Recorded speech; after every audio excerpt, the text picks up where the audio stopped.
সংবিধান সংস্কার করতে চান না, তারা রাষ্ট্র সংস্কার করতে চান না, তারা গণভোট বাস্তবায়ন করতে চান না। জনগণের 70% মতামতকে উপেক্ষা করার দুঃসাহস দেখিয়েছে বিএনপি।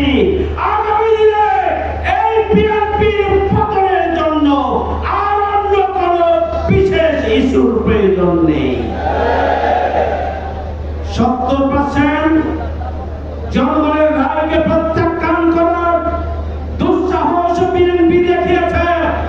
এখনো শহীদের রক্তের ঘাম আমরা পাই, এখনো আহত পঙ্গুরা অস্বাভাবিক জীবনযাত্রা অতিক্রম করছে, এখনো শহীদের মায়েদের কান্না শেষ হয়নি, এখনো আহত পঙ্গুরা স্বাভাবিক জীবন ফিরে আসেনি। এই ধরনের একটি সময় যখন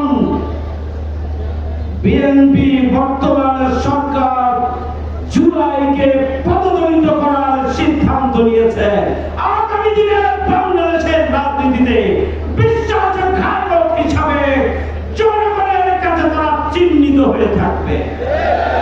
আজকের এই সমাবেশ থেকে আমরা পরিষ্কার করে বলতে চাই, জিয়া রহমান সাহেব গণভোট করেছিলেন ৭৭ সালে, আর ৭৮ সালে এটি সংবিধানে সংযোজন করেছিলেন, এটি সংবিধানে ছিল না।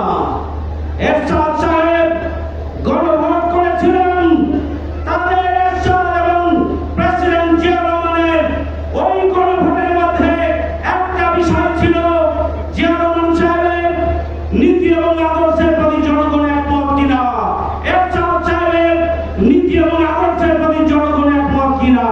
নীতি এবং আদর্শ ওই গণভোটে বিস্তারিত দেওয়া ছিল না, জনগণ পক্ষে ভোট দিয়েছিলেন, সেটি বাস্তবায়িত হয়েছিল। সুতরাং কোন অজুহাত নয়, বাবার এখানে বাংলাদেশে নিজের অবস্থানকে সুসংহত করার জন্য, সাংবিধানিক কাঠামোর মধ্যে নিয়ে আসার জন্য গণভোট দিয়েছিলেন।